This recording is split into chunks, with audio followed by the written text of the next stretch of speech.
에너지 의학적 치료장치 10번째는 스키어인데, 이 스키어는 외국에서는 이게 이미 진단 및 치료를 하고 있습니다만 우리나라에서는 아직 이게 진단이나 치료장치로 허가가 나 있지 않다는 점을 명심하기 바랍니다. 하여튼 이 스키어는 이마, 양쪽 발목 등에 센서를 부착하고 인체의 전체 에너지를 채취하며 스캔하는데 3분 걸리는 것으로 되어 있고, 이 스키어의 치료 원리는 첫째는 이 교란된 파동을 발견해서 반대파를 만들어서 재료를 만들어주고, 그런 다음에 둘째는 이러한 정상 파동을 쏘아서 보강하는 치료를 하고, 또 스트레스도 치료는 마찬가지입니다. 스트레스를 마음의 불규칙한 파동으로 간주합니다.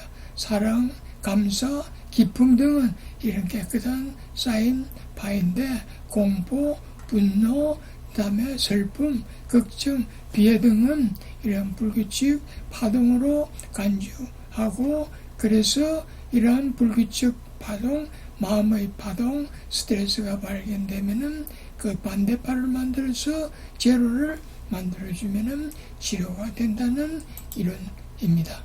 다음은 에너지학적 치료장치 11번째로서 에타스캔이라는 것이 있는데, 이거는 독일 및 러시아에서 개발된 진단 및 치료장치입니다.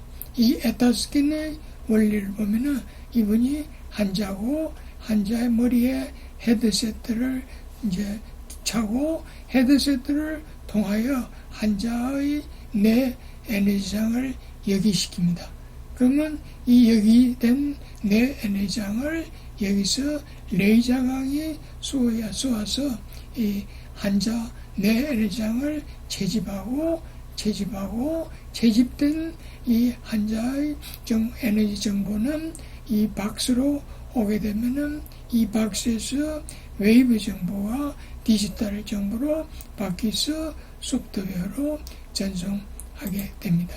그러면은 컴퓨터 소프트웨어에는 분자장, 세포장, 조직장 및 장기장의 정상적인 파동들이 데이터베이스로 저장되어 있고, 그리고 이게 환자의 에너지장이라면은 인공지능에 의해서 이 두 개를 비교하는데, 이게 이제 자동 진단이 가능하겠습니다. 15분 후에 장기 조직별로 영상을 얻으시는데, 폐, 유방, 위, 간, 혈관, 심지어 유전자까지 이제 각각의 이 부위의 이 색깔, 건강하면은 노란색, 가장 이제 건강하지 못하면은 검은색을 각각 이렇게 찍어주고, 그리고 이게 파란색 그래프와 빨간색 그래프도 동시에 보여줍니다. 그래서 이 색깔을 보고 노란색은 건강한 거고, 그다음에 검은색은 질병이고, 그 중간 상태는 미병 상태를 의미할 수도 있고, 그 다음에 이거 빨간 그래프와 그다음에 파란 그래프를 보고 이게 만약에 검은색이 있으면 그게 급성인지 만성인지 면역장애인지 급성염증인지 혹은 양성종양인지 또 악성종양을 구별할 수가 있습니다. 그다음에 간단한 동영상을 한번 살펴보겠습니다.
그러면은 이 에타 스캔의 진단 정확도는 얼마나 되는가?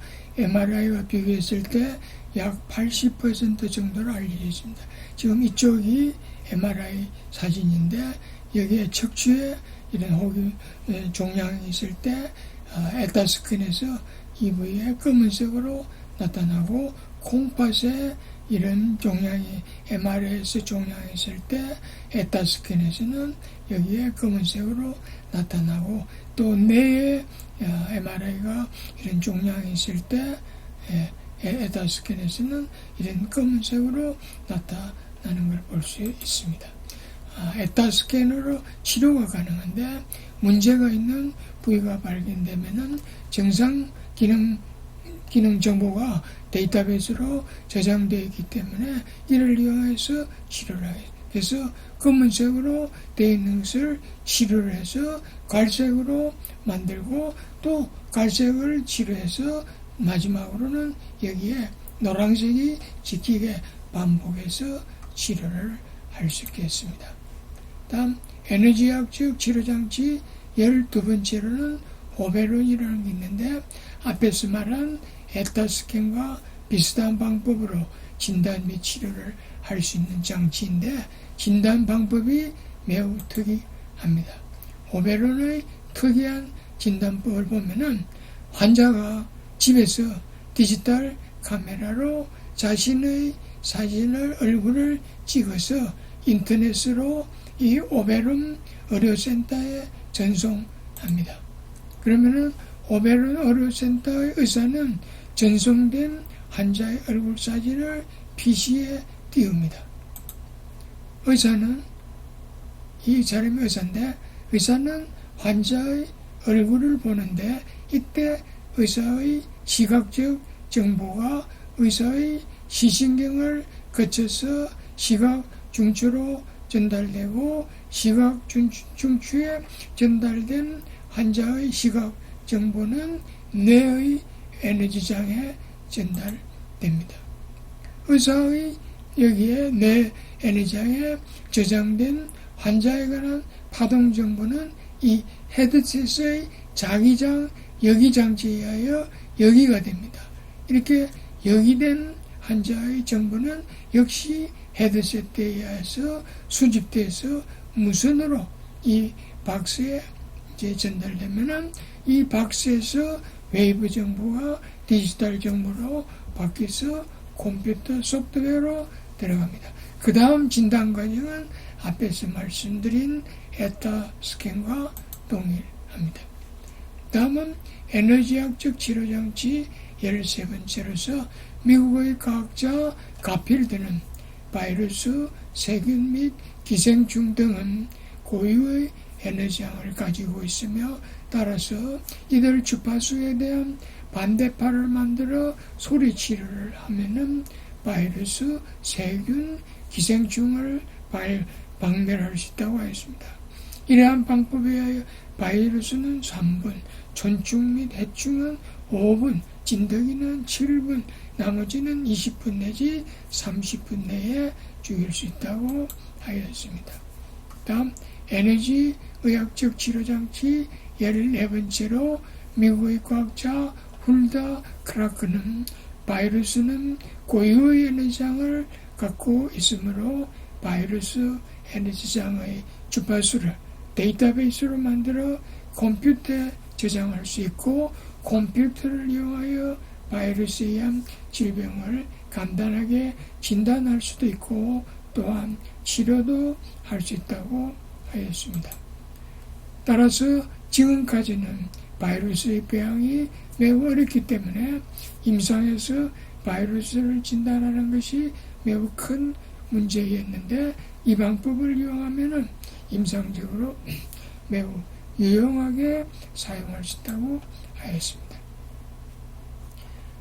에너지의학적 치료 15번째는 일본의 에모토 마사루는 물을 특수하게 결빙시키는 방법을 개발하여 결빙된 물을 현미경으로 관찰함으로써 인체에 유익한 물과 해로운 물을 구별할 수 있다고 하였습니다. 이때 인체에 유익한 물은 예쁜 깨끗한 육각형 모양으로 나타난다고 했는데, 이것은 물이 가진 고유의 에너지장과 밀접한 관계가 있다고 했습니다. 따라서 이러한 방법을 이용하여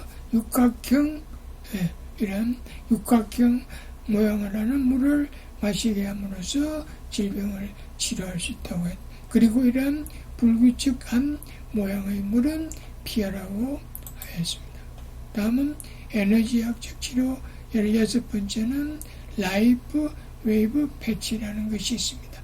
이것은 피부에 붙이는 이런 패치인데, 이 패치 속에는 투여하고자 하는 약물을 넣는 것이 아니라 에너지장을 방사할 수 있는 약물 분자를 넣은 것입니다.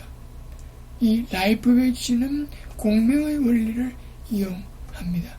비트의 주파수와 여기에 세포고 그 속에 핵이고 핵 속에 유전자가 있다면은 이 유전자의 주파수와 비트의 주파수가 맞으면은 공명을 일으킬 수가 있고, 마찬가지로 이 약물의 분자장 주파수와 유전자의 주파수가 맞으면은 공명을 일으킬 수가 있습니다.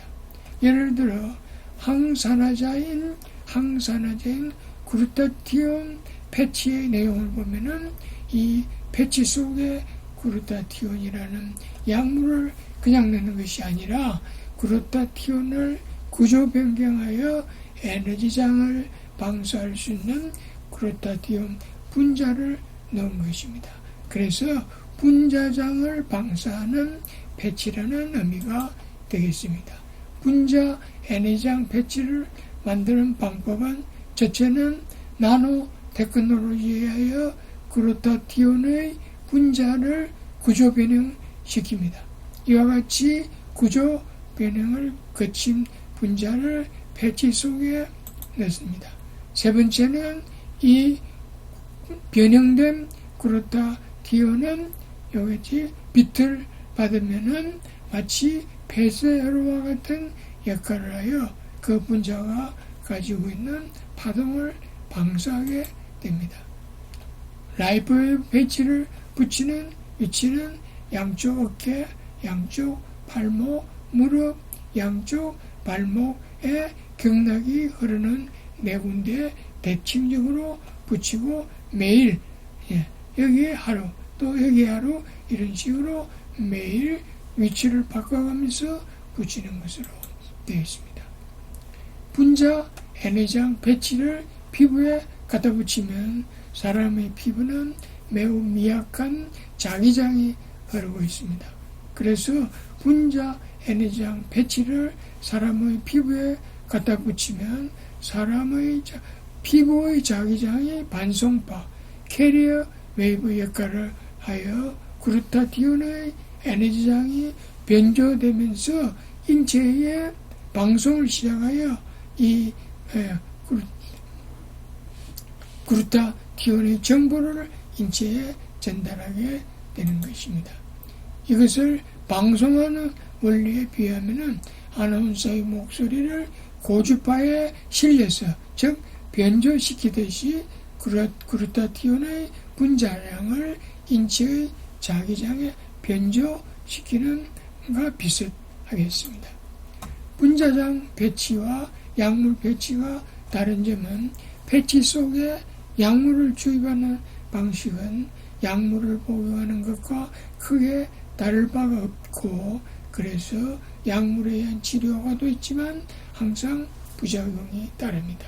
그러나 패치 속에 분자장을 주입하는 방식은 약의 파동 정보만 주기 때문에 부작용이 없고, 또한 일반 약물에 비하여 지속 시간이 오래 갑니다. 이러한 패치 중에 스태미나 패치라는 것이 있는데, 이것은 카니틴이라는 아미노산을 구조 변형시킨 것입니다. 카니틴이라는 아미노산은 지방과 결합하여 지방을 연소시키는 작용을 합니다. 지방 연소의 결과로 미토콘드리아에서 ATP라는 에너지가 발생합니다. 그래서 스태미나를 얻게 되는 것입니다. 동시에 지방이 분해되기 때문에 부수적으로 비만이 치료됩니다.